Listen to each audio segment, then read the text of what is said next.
Boa noite, pessoal. Sejam muito bem-vindos à nossa casa, Grupo Espírita Inácio Ferreira, de Araraquara, São Paulo. Todos bem? Temos visita hoje. Primeira vez que a Márcia vem nos visitar, fazer uma palestra para nós. O pessoal de Boa Esperança está aqui, firme e forte. Conseguiram chegar. Pessoal, vou dar uns recados. No anexo do nosso prédio aqui, a gente tem a evangelização infantil, que é todas as quintas-feiras, no horário da palestra, das 8 às 21 horas, no salão lá do fundo. A tia Flávia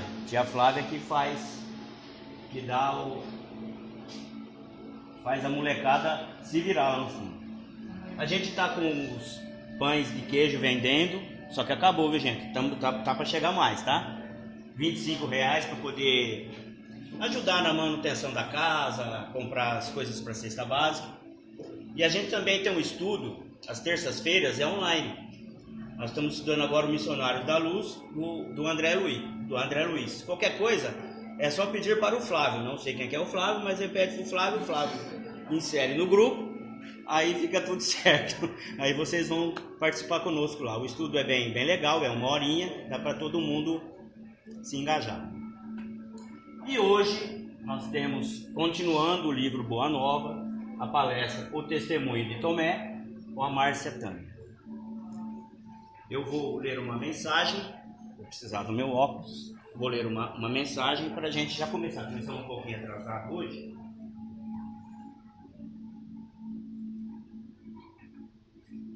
Do livro Pai, Perdoa-lhes, o livro do perdão, do irmão José pelo Carlos Passando. Começo de karma. Não deixes que a tua indignação, por mais justa, se transfigure em revolta, que a tua revolta se converta em cólera, que a tua cólera se transforme em violência, que a tua violência descambe para a criminalidade. Às vezes, o karma mais difícil tem início em teu pequeno descontrole de ordem emocional, quando, pois, sintas necessidade de reagir em desaprovação à atitude de alguém, ou a este ou aquele acontecimento que te contraria. Procura fazê-lo de maneira a não perderes a serenidade. Assim seja.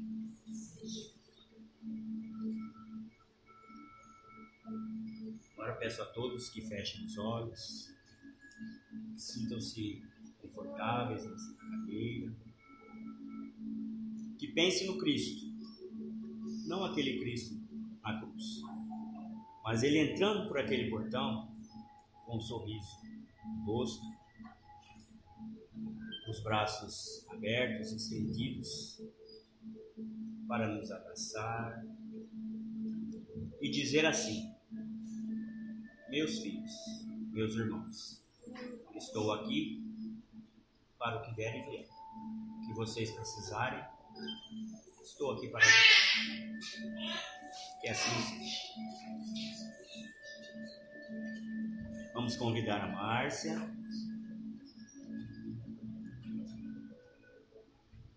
Seja muito bem-vinda à nossa casa. Obrigado pela sua disponibilidade. A gente está na internet, qualquer coisa você... Tá bom, vou me ajeitando aqui no... Que os bons espíritos estejam contigo. Pode ser umas 3 horas para nós. Pode ser? Pode. Então tá bom. Boa noite, pessoal. Prazer estar aqui hoje, né? E agradeço o convite e a oportunidade de ter me preparado, de ter estudado para a gente vir aqui contar a história, né? Do Boa Nova aqui para vocês, né? A gente sabe que o Boa Nova, ele traz várias histórias, acho que são umas 30 histórias sobre o mundo espiritual, o que aconteceu na época lá de Jesus. Então a gente tem histórias da Maria Madalena, né, da Joana de Cusa, e o capítulo de hoje, que é o capítulo 16, a gente tem o testemunho do Tomé, né? A gente não sabe muito sobre o Tomé porque ele não é muito falado no Evangelho, né? A gente sabe que ele foi citado no Evangelho 11 vezes só, né? E a maioria das vezes era assim: Jesus ia com os apóstolos, né? o Tiago, não sei quem, Tomé, né? Mas as passagens que a gente tem mais notícia dele são em alguns trechos de João que a gente vai falar mais para frente. Então a gente sabe que Jesus passou por 3 anos, né? Ele andou fazendo o seu trabalho aqui, né? Contando da Boa Nova e fazendo alguns que na época era chamado de milagres, né? Então, assim, ele fez muitas curas, né? De cegos, de paralíticos e fez vários outros fenômenos, né? Como a multiplicação dos pães, né? Dos peixes, transformou a água, né? Em vinho nas bodas de Caná, né? Então tudo isso chamava muita atenção das pessoas e todo mundo queria saber quem que era aquele homem que tinha aparecido ali do nada, né? Veio lá da Galileia, naquele tempo se falava que da Galileia não vinha nada de bom, né? Então ele veio fazendo um monte de modificações e trazendo uma mensagem que naquele tempo ninguém estava acostumado, que era a mensagem do amor, do perdão, que naquele tempo o que se usava, né? Todo mundo queria o olho por olho, dente por dente, se alguém te faz mal, você paga com o mal, e ele veio trazer, subverter toda essa lógica, né? Ele veio falar, ama teu inimigo, perdoa teu inimigo, paga o mal com o bem. Então, tudo isso, para que as pessoas pudessem chegar até ele chamar a atenção, então ele começou o trabalho dele com esses milagres, vamos dizer. A gente, como espírita, a gente sabe que não são milagres, são, na verdade, a manipulação do fluido cósmico universal, né? A gente vê nas obras de André Luiz, que fala do fluido cósmico universal, que é o sopro de Deus, né? O hálito de Deus. A gente, tudo que é matéria é composto por esse fluido cósmico universal e ele está por toda parte. E os espíritos, eles conseguem manipular esses fluidos com o seu pensamento e a sua vontade e materializar as coisas. Então, tudo que Jesus fez não foi, na verdade, não foram milagres sobrenaturais. É tudo, ele mesmo falava para os apóstolos, né? Vocês farão o que eu faço e até muito mais. Então, nós também podemos chegar nisso, né? Podemos fazer o que Jesus fez e até muito mais, né? Porque a gente também, como espíritos imortais, a gente também pode manipular esse fluido cósmico universal e manipular esse fluido para o bem, né? E foi o que ele fez. Assim como a gente viu, né, no começo do espiritismo, quando começou lá em Hydesville, lá nos Estados Unidos, começou aquela lá na casa de umas meninas que chamavam as irmãs Fox, né? Eram umas menininhas pequenas, crianças ainda, e elas começaram a ouvir batidas na parede, né? E aí elas começaram a perguntar, né? Elas falaram assim, parece que a batida, se a gente pedir, ela repete. Ela falava assim, bate uma vez, a batida aparecia uma vez, bate duas, aparecia duas. Aí elas começaram a perceber que elas podiam fazer perguntas, né? Responde sim uma batida, não com duas. E aí elas se estabeleceram um diálogo ali com aquela força que elas não sabiam o que era, e no fim elas acabam descobrindo que era um espírito de um cacheiro viajante que tinha passado por lá e tinha sido morto, onde elas moravam, aquela casa, tinha sido uma hospedaria. E o cacheiro viajante estava com bastante dinheiro e os donos da hospedaria mataram o homem, roubaram o dinheiro dele e enterraram ele lá no porão. E o espírito ficou ali. E aí ele começou a se manifestar através das meninas que eram médicos, né? E com esse fato, essa coisa da mediunidade, né? Da comunicação com os mortos, veio como se fosse uma invasão coordenada dos espíritos, e começou lá nos Estados Unidos, mas foi florescer lá na França, né? Lá com as mesas girantes e fazendo com que todo mundo se interessasse por aquilo.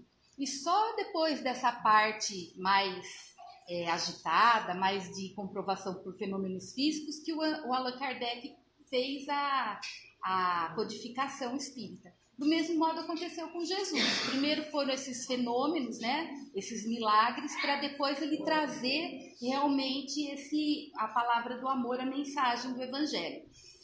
E o que acontece? Os fariseus, né? Que era um pessoal que era judeu, né? E eles tinham se separado da religião judaica porque eles não concordavam com alguns pontos, eles eram muito ligados às leis, né? Ao Velho Testamento, à Torá, e também aos costumes orais, né? Passados de pai para filho, e eles eram muito certinhos, seguiam tudo muito rígidos, né? E eles não concordavam com algumas coisas no judaísmo e fundaram uma outra seita que são os fariseus, né? O farisaísmo. E essa seita começou no século II a.C., né? E nesse tempo todo, o outro grupo, que era dos saduceus, eles acabaram diminuindo um pouco a influência e os fariseus cresceram. Então, quando a gente, nessa época de Jesus, de Cristo, a gente vê os fariseus como os grandes doutores da lei, né? Eles que falavam lá nas sinagogas, no sinédrio, né? Eram eles os mais importantes. E eles até se interessavam por que Jesus falava, mas eles iam sempre lá para tentar pegar Jesus em alguma falha, né? Então eles iam sempre questionar Jesus para tentar pegar alguma falha de Jesus para falar, tá vendo? Tá errado, você não pode fazer isso. Então perseguindo Jesus. E nessa caminhada de Jesus, uma época ele tinha feito uma excursão muito grande por toda a Galileia ali, e ele estava numa cidade que se chamava Dalmanuta. E ali estava também hospedada, uma cidade bastante, um lugar agradável, tal, e ali que tem o lago, né, de Genezaré, e ali tinha várias pessoas, os fariseus, né, doutores da lei, e vários outros patrícios romanos, o pessoal que fazia parte do governo do Herodes, né, que era o rei, e eles estavam ali também excursionando por aquela religião. E nessa ocasião, Jesus estava lá descansando depois de ter feito a excursão por toda aquela região. Ele estava na casa de um amigo seu, do Zacarias, que era um pescador velhinho. Ele estava na cabana lá na choupana, repousando, quando chega o Tomé.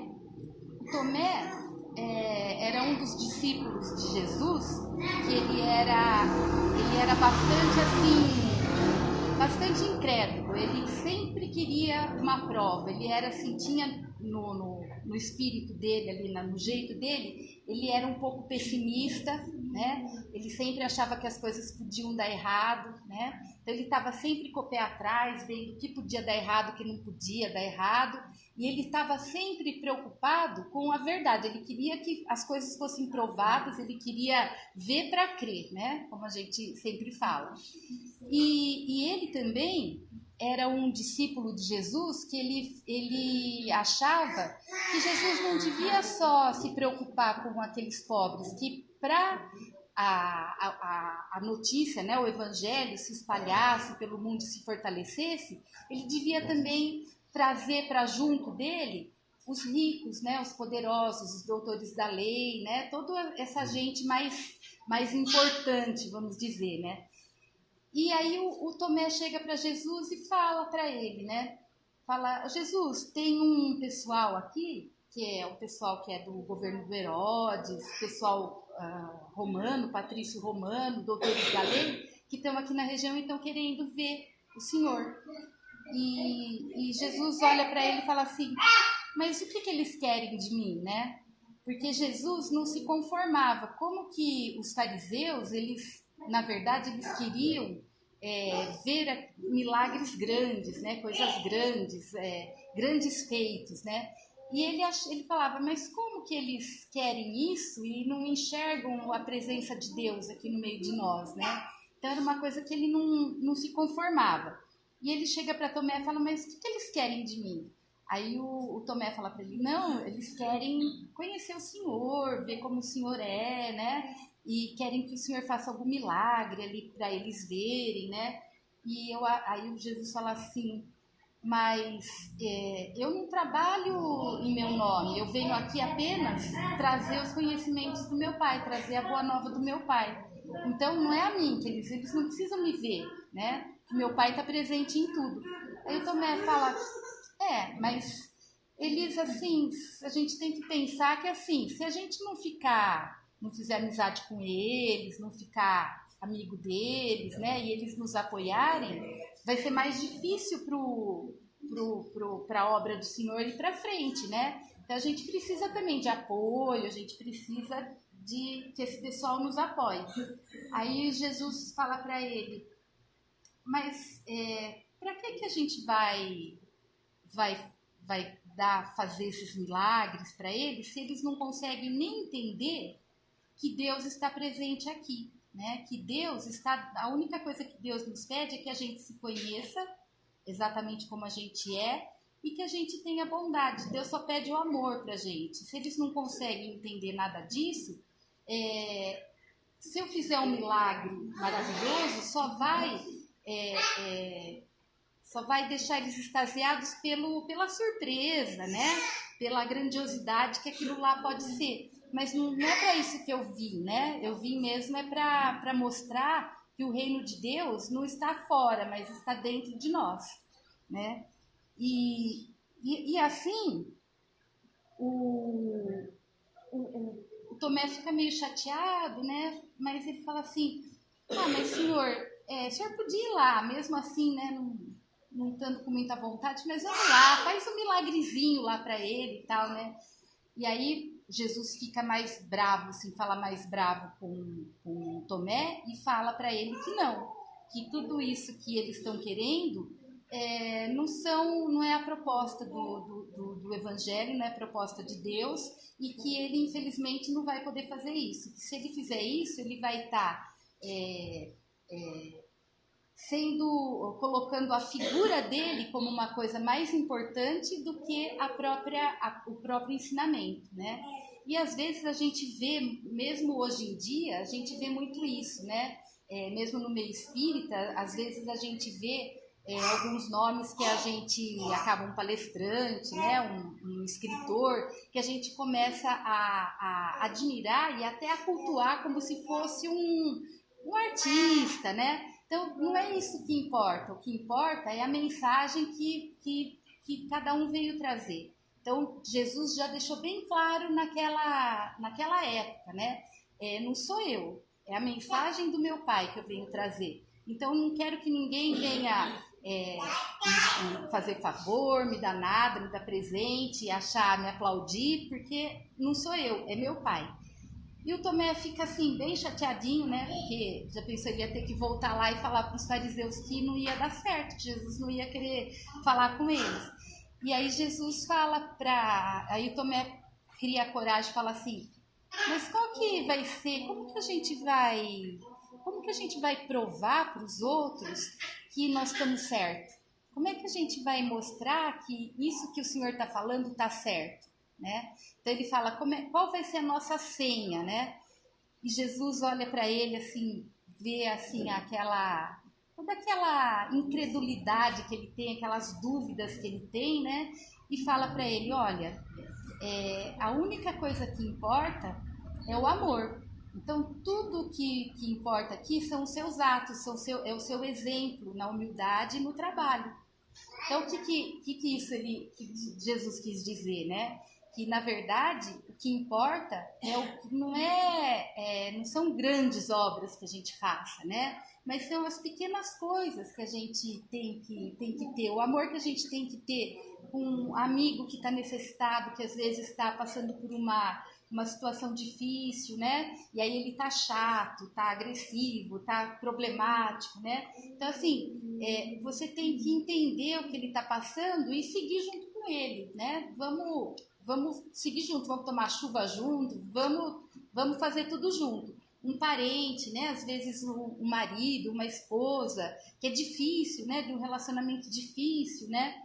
A gente também tem que entender e tentar fazer tudo com amor. Os filhos, o nosso trabalho em casa, né? Às vezes a gente acha que o trabalho nosso de limpar uma casa, fazer a comida, é uma coisa tão pequena, tão sem importância, né? Mas isso é uma oportunidade que a gente tem de mostrar, de colocar nosso amor e de fazer a coisa ali com amor, né? Uma coisa bem feita, com amor para nossa família, para os nossos amigos, né? Na Igreja Católica, a gente tem um exemplo, que é a Santa Teresinha do Menino Jesus, né? Ela era uma santa, ela morreu novinha, ela era francesa, né? Lá da França, tinha 5 irmãs, todas eram freiras, né? E ela era muito novinha e muito doente, ela tinha tuberculose, naquela época era uma coisa bastante comum, né? As pessoas tinham tuberculose, não tinha antibiótico, não tinha os remédios, e as irmãs dela, todas as irmãs tinham cargos de madre superior, elas tinham cargos grandes, né? Eram importantes, vamos dizer. E ela era, como ela era mais frágil, ela não podia fazer grandes obras, né? Mas ela tem essa preocupação de agradar a Deus, né? E aí um dia ela conversa com Deus, ela fala: como que eu posso agradar a Deus sem poder fazer grandes obras, que eu não tenho condições físicas para isso, né?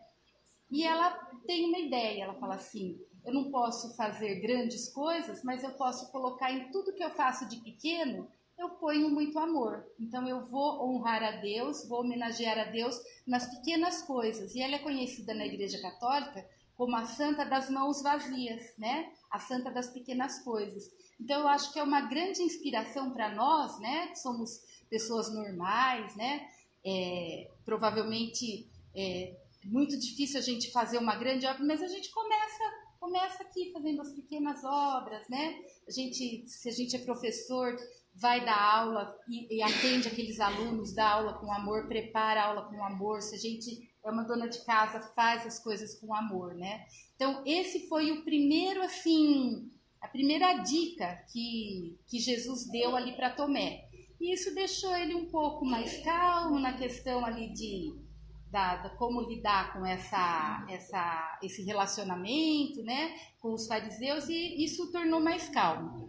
Mas nessa época, ele não ficou ainda totalmente apaziguado, ele ainda tinha muitas dúvidas, ele era bastante atormentado, porque ele achava que o evangelho devia se expandir pelo mundo, né? Devia atingir todo mundo, e devia ser uma coisa rápida, as pessoas deviam mudar rapidamente. Jesus falou, por que a pessoa já não muda e o mundo já muda? Ele que tinha pressa, né? Vamos dizer. Mas ele continuou seguindo Jesus, e na época que Jesus foi preso, né? E aí foi colocado lá toda aquela situação, né? Que ele foi escolher o Barrabás ao invés de Jesus, e aí ele foi condenado a ser crucificado, tudo. Os apóstolos, quando Jesus foi preso, todos sumiram, deram um jeito de escapar. Só João, né? João, que era o mais jovem, ficou com Maria, mãe de Jesus. Mas os outros, né? Pedro negou Jesus, né? Todos os outros acabaram se disfarçando, se diluindo na multidão, para não ser, assim, para ninguém falar que ele era discípulo de Jesus e não ser castigado junto. E aí o Tomé faz a mesma coisa, né? Ele larga tudo ali e vai, se esconde, fica lá escondido. Só que bate um remorso nele, né? Ele fala: nossa, Jesus fala tanto de amor, fala tanto da gente dar o testemunho, né? Ele tá para ser crucificado, né? Assim, como prova do amor que ele tem pela humanidade, e eu fugi, né? Eu tô errado, né? E ele fica com aquele remorso, e aí ele se disfarça, se mistura ali no meio da multidão que está acompanhando Jesus levando a cruz, e ele vai acompanhando a multidão.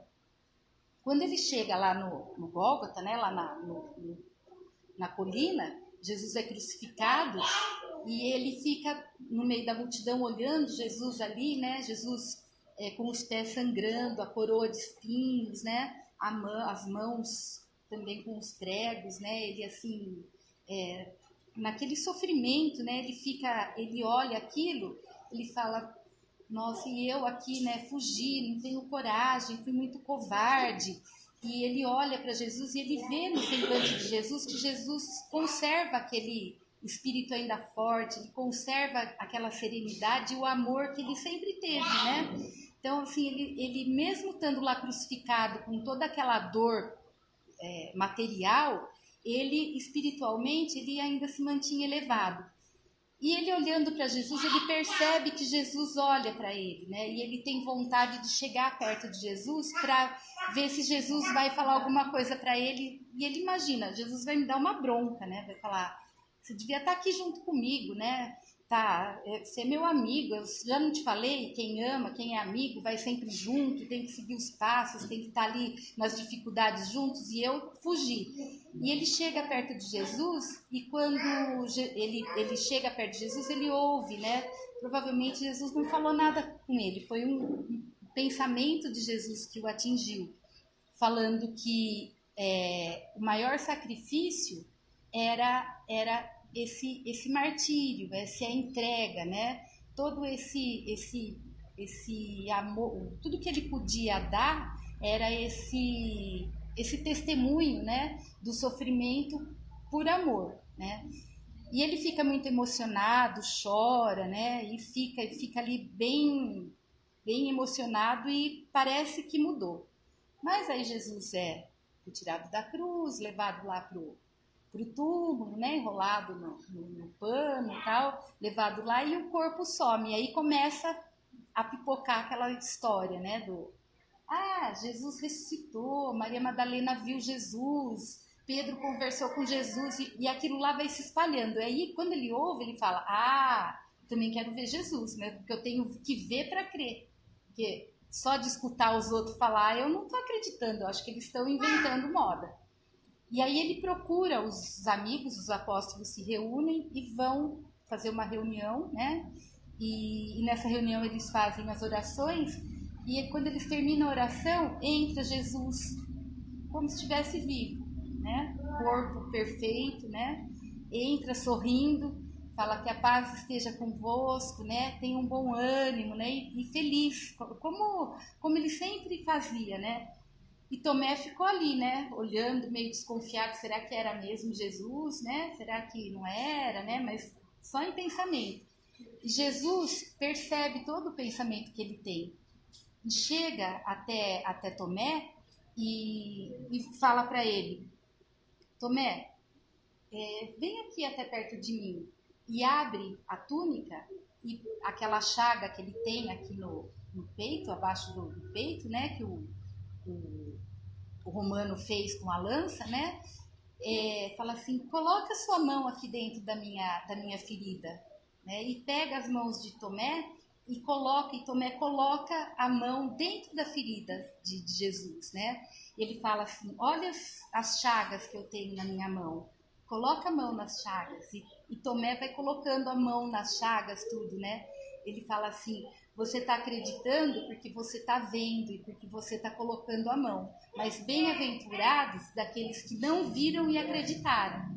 Então, mostrando que muitas vezes, né, aquilo foi um testemunho que Tomé precisava ter, porque senão ele não era da natureza dele. Quando ele toca, né, a ferida de Jesus, né, coloca o dedo ali na ferida, sente, né, que Jesus está vivo e que aquilo lá é Jesus mesmo, né? Ele acredita, é a prova para ele que existe, né? Jesus ressuscitou, né? Que tudo aquela história que todos esperavam da ressurreição de Cristo, tudo era verdadeira. E isso era necessário para que a fé dele pudesse se estabelecer, né? E quando isso acontece,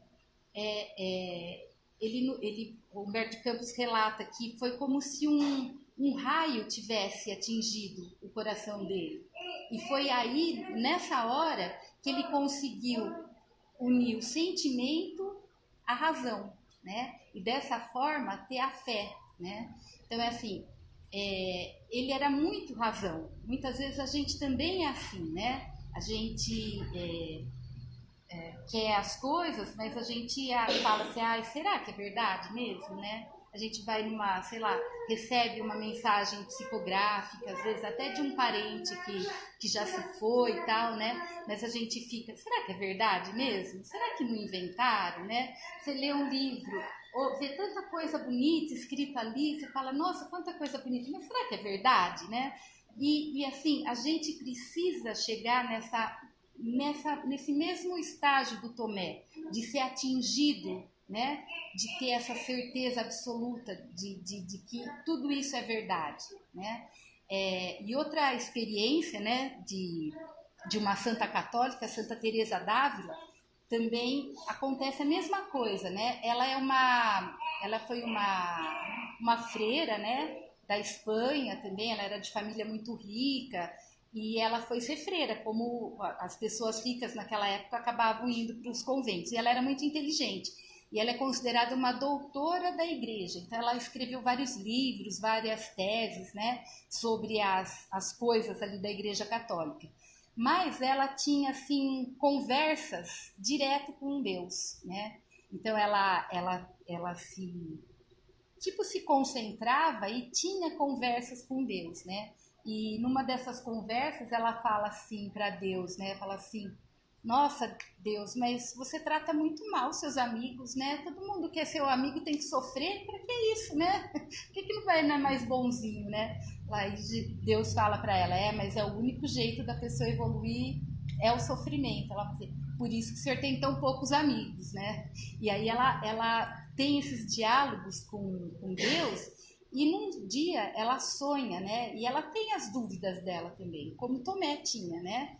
Ela, apesar de ela conversar com Deus, ter todo esse conhecimento, essa coisa intelectual, ela tinha ainda a fé dela, não era, vamos dizer, genuína, não era verdadeira. Ela não tinha sido atingida pela lança ali, né, da certeza, né?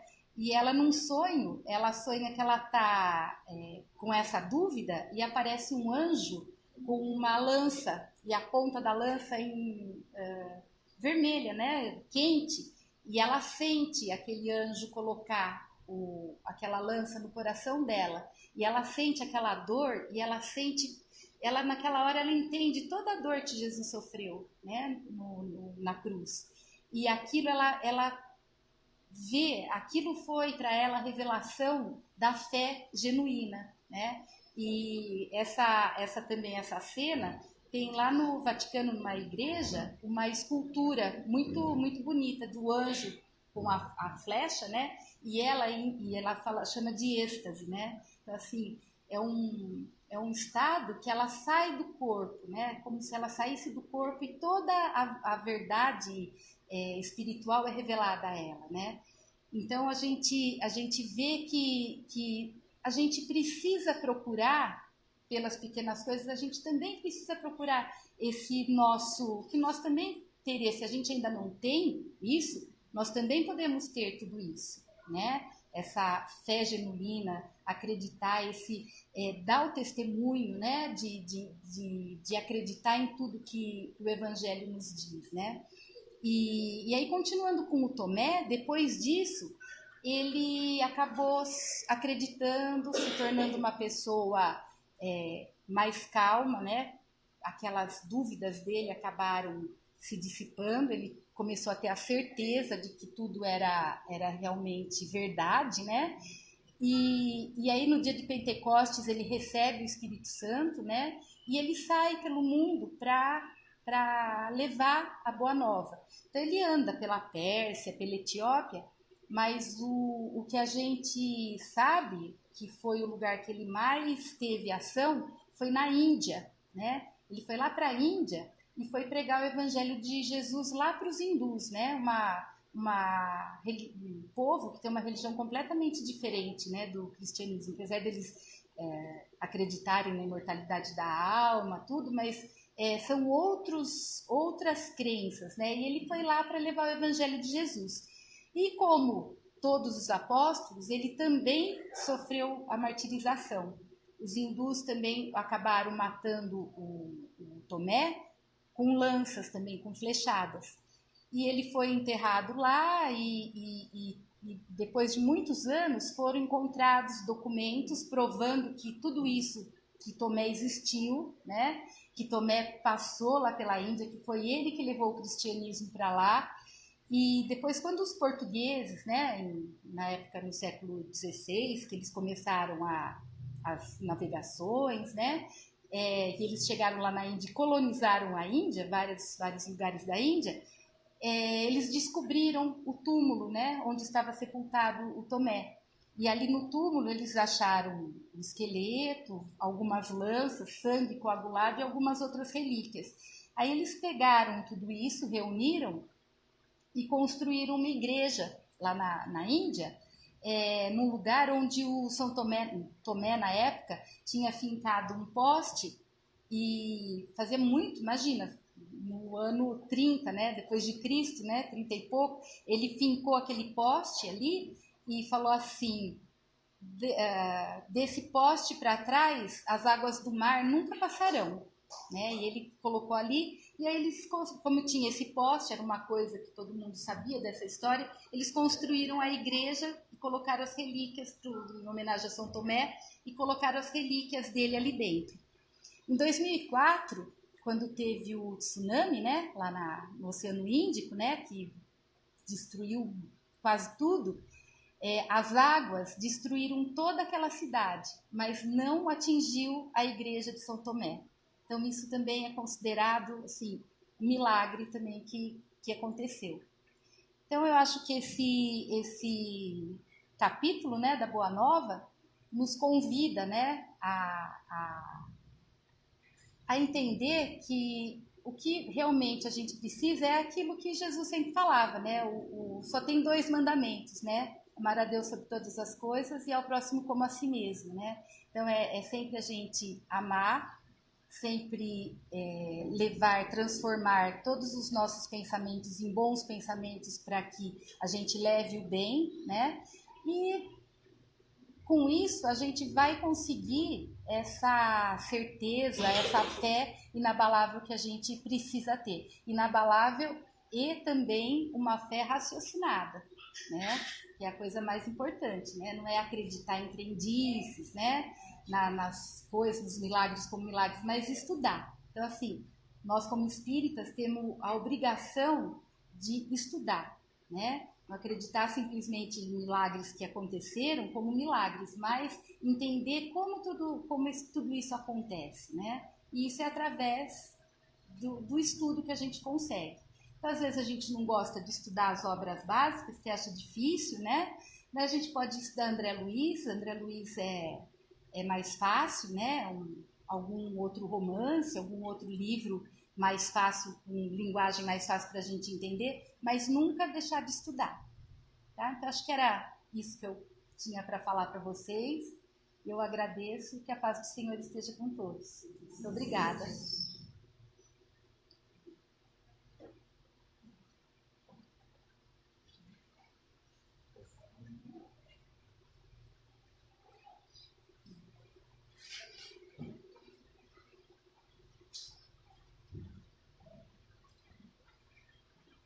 Então, nós vamos agradecer a Márcia, né? Sempre oportuno o tema, né? Sempre cabe para todos nós. A gente sempre tem a sensação de que foi feito para a gente a palestra, e foi mesmo, né? Porque todos nós temos ali mais ou menos as mesmas dúvidas, né? Os nossos momentos ali em que a gente sente a nossa fé um pouco mais vacilante, quer provas, né? Quer que Jesus mande a todo momento um sinal, né? Para a gente acreditar que é aquilo mesmo, que é aquela mensagem mesmo. Então, o testemunho de Tomé é importante porque a gente pode se espelhar nele e buscar, né? Sabendo que no momento oportuno tudo vai ser revelado segundo o nosso entendimento, a nossa capacidade de compreensão, né? Por enquanto a gente continua no nosso trabalho de formiguinha e acreditando que Jesus faz por nós, né, o melhor, que é dar a oportunidade da evolução, a oportunidade de estarmos aqui e de estarmos amando ao próximo, aprendendo, né? Rapidamente a gente não faz isso, né? É um degrauzinho por vez, mas no fim a gente está destinado à luz, né? Então vamos agradecer a nossa irmã pela palestra de hoje. Vamos agradecer a espiritualidade amiga, que já está aqui nessa casa hoje, preparando esse ambiente, né? Preparando para nós esse momento de conexão, de interação, um momento que a gente consegue calar mais as coisas do mundo e deixar o nosso espírito se conectar mais com Jesus, né? Para ouvir o nosso coração, para ouvir o nosso espírito, para ter esse momento de comunhão, de amor, de paz, né?